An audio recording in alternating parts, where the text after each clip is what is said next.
ಈಗ ಒಂದು ನಿಮಿಷ ಕೇಳಿಸ್ಕೊಳ್ಳಿ. ಈಗ 20 ಲಕ್ಷ ರೂಪಾಯಿ ಹಾಕಿದ್ದೇನೆ ನಿಮ್ಮ ಗ್ರಾಮಕ್ಕೆ. ಪ್ರಧಾನಮಂತ್ರಿಗಳ ಒಂದು ಗ್ರಾಮ ಏನು ಆದರ್ಶ ಗ್ರಾಮ ಅಂತ ಯೋಜನೆ ಇದೆ, ಅದರಲ್ಲಿ 20 ಲಕ್ಷ ರೂಪಾಯಿ ಹಾಕಿದ್ದೀವಿ.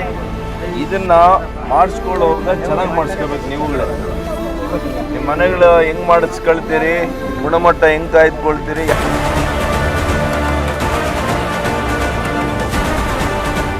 ಯಾಕೆ ಇವತ್ತು ಹಿರೇಮುದ್ದೇನಹಳ್ಳಿಯಲ್ಲಿ ಹಾಕಿರೋದು? ಪರಿಶಿಷ್ಟ ಜಾತಿಯ ಬಡವರು ನೀವು ಹೆಚ್ಚಿದ್ದೀರಿ ಇಲ್ಲಿ, ಹೌದಾ ಇಲ್ಲಪ್ಪ? ನಿಮಗೋಸ್ಕರ ಇದು ಹಾಕಿರೋದು.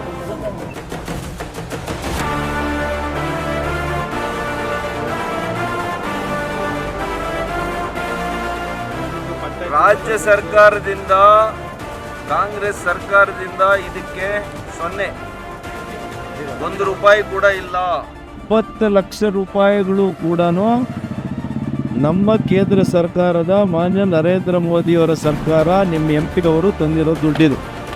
ನಾವು ಇವತ್ತು ಪರಿಶಿಷ್ಟ ಜಾತಿಯ ಬಡವರು ಯಾವ ಗ್ರಾಮಗಳಲ್ಲಿ ಹೆಚ್ಚಿದ್ದಾರೆ ಅದನ್ನು ಇಡೀ ದೇಶದಲ್ಲಿ ಪ್ರಧಾನಮಂತ್ರಿಗಳು ಕೊಡ್ತಾ ಇದ್ದಾರೆ.